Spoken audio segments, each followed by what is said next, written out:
नमस्कार दोस्तों, संभव क्लासेज में एक बार फिर आपका स्वागत। संभव क्लासेज आपके लिए आज जो टॉपिक लाया है, जो महत्वपूर्ण टॉपिक है, वो है पंचायती राज संस्थाओं से संबंधित। इससे पहले के वीडियो में हमने आर्टिकल 243 के सभी पहलुओं पे हमने चर्चा की थी, तो उसके बारे में देखना है तो पिछला वीडियो जरूर देख ले। लेकिन आज मैं बात कर रहा हूं पंचायती राज संस्थाओं से संबंधित एक महत्वपूर्ण व्यक्ति, जो उन पंचायती राज संस्थाओं के आधार स्तंभ कहूं तो गलत नहीं होगा।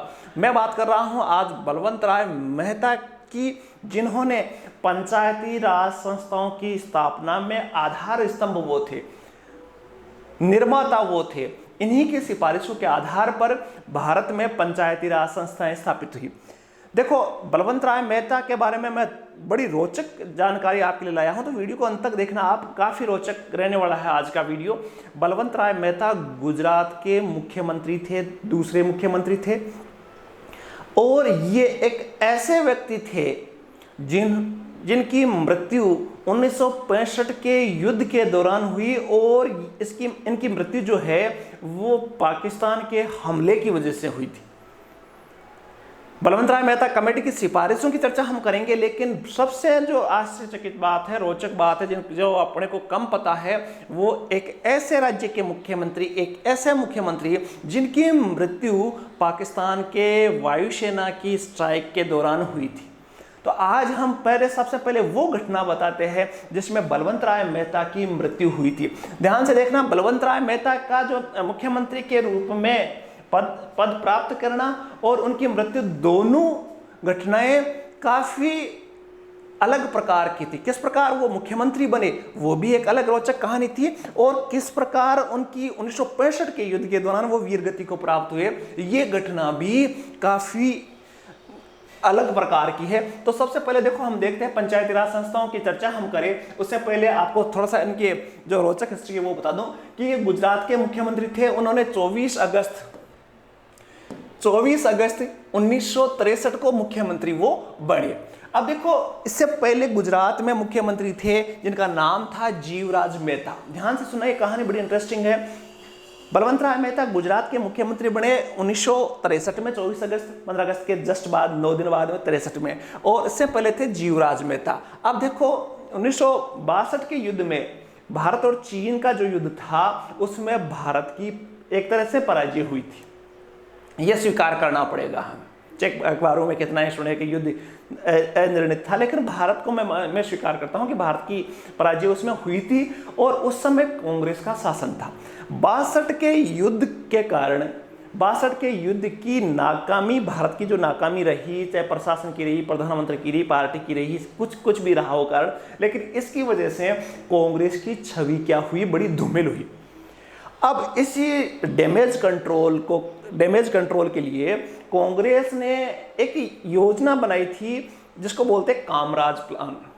कामराज तमिलनाडु के मुख्यमंत्री रह चुके हैं, और उन्होंने ये जो कामराज प्लान था, ध्यान से समझना, कामराज प्लान क्या था। कामराज तमिलनाडु के मुख्यमंत्री थे, और उन्होंने कहा कि जब कांग्रेस के जितने भी मुख्यमंत्री या बड़े मंत्री हैं उनको अब नैतिकता के आधार पर इस्तीफा दे देना चाहिए, क्योंकि कांग्रेस की छवि क्या हो रही है, कमजोर हो रही है। इसी प्लान को बोलते हैं कामराज प्लान। अब इस वजह से कामराज ने खुद इस्तीफा दिया, साथ ही बहुत बड़े बड़े मंत्रियों से इस्तीफा दिलवाए, और उसी समय उत्तर प्रदेश के मुख्यमंत्री थे चंद्रभानु गुप्ता। ध्यान से सुनना, चंद्रभानु गुप्ता उत्तर प्रदेश के मुख्यमंत्री थे। अब जवाहरलाल नेहरू ने चंद्रभानु गुप्ता से इस्तीफा मांग लिया इसी कामराज प्लान की वजह से। अब चंद्रभानु जो गुप्ता थे वो मोरारजी देसाई के खास आदमी थे। अब मोरारजी देसाई ने नेहरू जी से कहा कि चंद्रभानु गुप्ता का इस्तीफा नहीं लिया जाए, उनके विरोध में वो खड़े हुए, लेकिन जवाहरलाल नेहरू ने उनकी बात को स्वीकार नहीं किया और चंद्रभानु गुप्ता से इस्तीफा लेकर स्वीकार कर लिया इसको। अब मोरारजी देसाई गुजरात से संबंधित थे, और तो उन्होंने कहा कि चलो आप उत्तर प्रदेश के मुख्यमंत्री से इस्तीफा ले रहे हो, तो आप है वो जीवराज मेहता से भी इस्तीफा लो। जीवराज मेहता थे गुजरात के मुख्यमंत्री, तो मोरारजी ने दबाव डाला कि जीवराज मेहता और मोरारजी देसाई आपस में, मोरारजी देसाई उनके समर्थक नहीं थे, और मोरारजी देसाई उससे पहले भी बलवंत राय मेहता को मुख्यमंत्री बनाना चाहते थे। तो एक मौका था ये कामराज प्लान की वजह से, तो उत्तर प्रदेश के मुख्यमंत्री को जो ही मुख्यमंत्री से इस्तीफा लिया तो मोरारजी देसाई ने इस पर दबाव डाला जवाहरलाल नेहरू पे कि आप जीवराज मेहता का भी इस्तीफा लो। अब जीवराज मेहता का इस्तीफा नेहरू जी को मजबूरन लेना पड़ा और इसी परिस्थिति में 1963 को बलवंत राय मेहता गुजरात के मुख्यमंत्री बने। अब 1963 में मुख्यमंत्री बनना भी बड़ा रोचक था। उसके बाद में 62 के युद्ध के बाद में थोड़े सालों बाद, 2-3 साल का टाइम के बाद में भारत पाकिस्तान 65 में युद्ध प्रारंभ हो गया और गुजरात की स्थिति, गुजरात एक सीमांत प्रदेश था। कच्छ का जो क्षेत्र था वो 65 के युद्ध में, कच्छ का जो क्षेत्र था वो युद्ध का एक कारण था। पाकिस्तान उस पर अधिकार करना चाहता था कच्छ के क्षेत्र का। तो अब ये आप मैप देखना गुजरात का, तो गुजरात के मुख्यमंत्री उस समय कौन थे? 65 के युद्ध के समय बलवंत राय मेहता मुख्यमंत्री थे।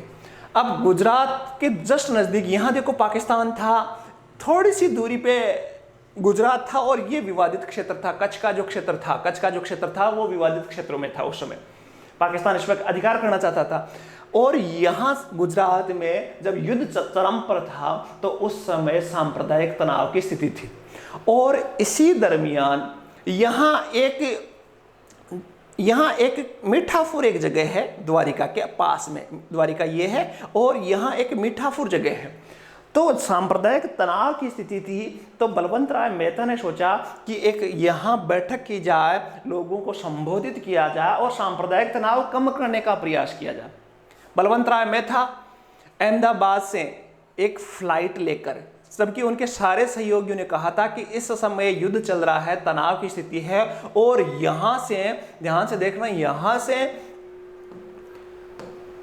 मीठापुर से अहमदाबाद, यहां एक बॉर्डर का क्षेत्र, ये बिल्कुल सीमा कराची से केवल 300-400 किलोमीटर दूर, यहां से यहां जाना उन सही नहीं है। उनके सहयोगी ने, सुरक्षा सहयोगियों ने कहा था कि इस क्षेत्र में अभी जाना सही नहीं है, लेकिन बलवंत राय मेहता ने उनकी बात को तवज्जो नहीं दी और 19 सितंबर को अपनी पत्नी के साथ में उन्होंने अहमदाबाद एयरपोर्ट से उड़ान भरी और कहाँ जा रहे थे? एक जगह है मीठापुर, कहाँ? द्वारिका के पास। यहां वो फ्लाइट से आ रहे थे, युद्ध चल रहा था। इधर पाकिस्तान कच्छ का जो क्षेत्र था, ये कच्छ के क्षेत्र पे काफ़ी ध्यान था उनका। जब ये प्लेन यहाँ से उड़ा तो पाकिस्तान वायुसेना के प्लेनों ने समझा कि ये जो प्लेन है ये कोई जासूसी के लिए यहाँ सीमा के क्षेत्र में उड़ रहा है। तो कराची से 350 किलोमीटर की मात्र दूरी, तो यहाँ से मीरपुर एक एयरपोर्ट था वायुसेना का, तो वहाँ से पाकिस्तान के लड़ाकू विमानों ने उड़ान भरी और ये जो जहाज जा रहा था जिसमें कौन बैठे थे? बलवंत राय मेहता और उनकी पत्नी, और एक जो प्लेन उड़ा रहे थे उनका नाम था जहांगीर जंगू। नाम याद रख लेना, जहांगीर जंगू प्लेन उड़ा रहे थे। काफ़ी अच्छे पायलट थे, लेकिन जब ये बीच रास्ते में चल रहे थे तो मैं बता रहा था पाकिस्तानी सेना का एक वायुसेना का विमान इसका पीछा करने लगा और उसको उड़ा रहे थे केश मजहर हुसैन, जो एयरफोर्स के पायलट थे, केश मजहर हुसैन, ये उड़ा रहे थे। इन्होंने इस प्लेन का पीछा किया। जब वो नज़दीक आए तो उनको पता चल गया कि सिविलियन है, लेकिन जब उन्होंने फ़ोन पे पूछा अपने अधिकारियों से तो उन्होंने कहा कि हमें किसी भी हालत में विश्वास नहीं करना है, और उन्होंने इस प्लेन पर हमला कर दिया और ये यहाँ प्लेन गिर गया।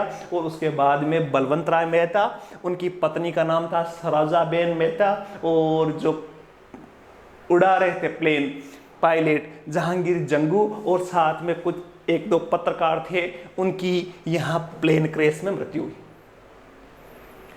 उसके बाद में कुछ सालों बाद में ये जो पाकिस्तानी एयरफोर्स के जो अधिकारी थे और केश मजहर हुसैन, उन्होंने माफ़ी भी मांगी थी कि मेरी वो गलती थी जिसकी वजह से, लेकिन उनकी गलती, एक बेवकूफ़ी की वजह से एक ऐसे महान व्यक्ति बलवंत राय मेहता का निधन हुआ। अब बलवंत राय मेहता के बारे में थोड़ी सी आपको सबसे ज़्यादा जो पॉपुलर बात है वो मैं बता दूं कि बलवंत राय मेहता की जो महत्वपूर्ण बात थी वो ये थी कि उन्होंने पंचायती राज संस्थाओं का गठन में बहुत बड़ा योगदान दिया था। अब देखो, जनवरी 1957 में भारत में 1952 में एक प्रोग्राम चल रहा था, सामुदायिक विकास कार्यक्रम, और इसमें जनता की भागीदारी से गांव के विकास के लिए एक योजना चल रही थी, सामुदायिक विकास कार्यक्रम। और उसी सामुदायिक विकास कार्यक्रम के लिए ये 1952 में स्टार्ट हुआ। 1953 में राष्ट्रीय विस्तार सेवा योजना भी प्रारंभ हुई। ये दोनों योजनाएं थी सत्ता के विकेंद्रीकरण और गाँव के विकास के लिए जनता के सहयोग से योजनाएं चलाने के लिए। उस टाइम पंचायत राज संस्थाओं का कोई खाका नहीं था, तो इन दोनों योजनाओं में जनता की भागीदारी थोड़ी कम थी, पंचायतों की भागीदारी कम थी, तो उसके लिए एक कमेटी गठित की गई और उस कमेटी के अध्यक्ष थे बलवंत राय मेहता। और ये कमेटी गठित हुई जनवरी 1957 में और उन्होंने रिपोर्ट दी थी 24 नवंबर 1957 को। 24 नवंबर 1957 को उन्होंने ये रिपोर्ट दी, जिसमें ये बताया गया कि पंचायतों का त्रिस्तरीय आधार पर गठन होना चाहिए। गाँव में ग्राम पंचायत हो, ब्लॉक स्तर पर पंचायत समिति हो और जिला स्तर पर जिला परिषद हो। तो ये 3 स्तर के हो, और वर्तमान में भी यही सिस्टम चल रहा है। तो अर्थात कह सकते हैं कि बलवंत राय मेहता कमेटी की सिफारिशें आज भी यूं की यूं राजस्थान में, भारत में स्वीकार की गई। तो ऐसे व्यक्ति थे बलवंत राय। आप सबको पता है 2 अक्टूबर 1959 को, उसके बाद में 57 में इनकी रिपोर्ट के आधार पर ही पंचायत राज का उद्घाटन हुआ, नागौर से हुआ। लेकिन इनकी सिफारिशें काफी महत्वपूर्ण थी। पंचायतों को सुदृढ़ करने के लिए, जनता की भागीदारी को बढ़ाने के लिए त्रिस्तरीय जो फॉर्मूला दिया था वो बलवंत राय मेहता ने दिया था। ऐसे व्यक्ति थे बलवंत राय मेहता, जिनकी तस्वीर आपके सामने है। बलवंत राय मेहता 1920 में जन्मे और उनकी मृत्यु की मैंने कहानी सुनाई। 1965 के युद्ध में शहीद हुए। उन्होंने स्वतंत्रता आंदोलन में मात्र 19 साल की उम्र से ही स्वतंत्रता आंदोलन से जुड़े रहे।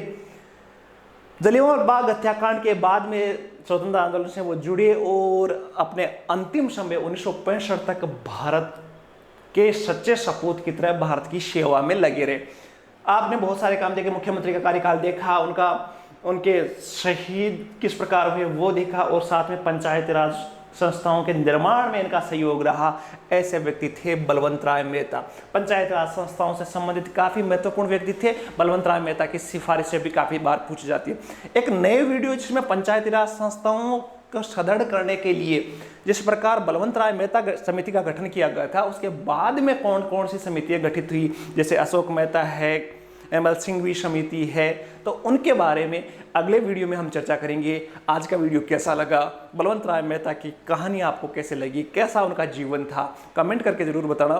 साथ ही जिन्होंने सब्सक्राइब नहीं किया है चैनल को जल्दी से सब्सक्राइब कर ले, ताकि आपको सबसे पहले बेल आइकन भी प्रेस कर ले, सबसे पहले आपको वीडियो मिले और ऐसे वीडियो आएंगे जो आपके लिए फ़ायदेमंद होंगे। आशा है आज का वीडियो पसंद आएगा।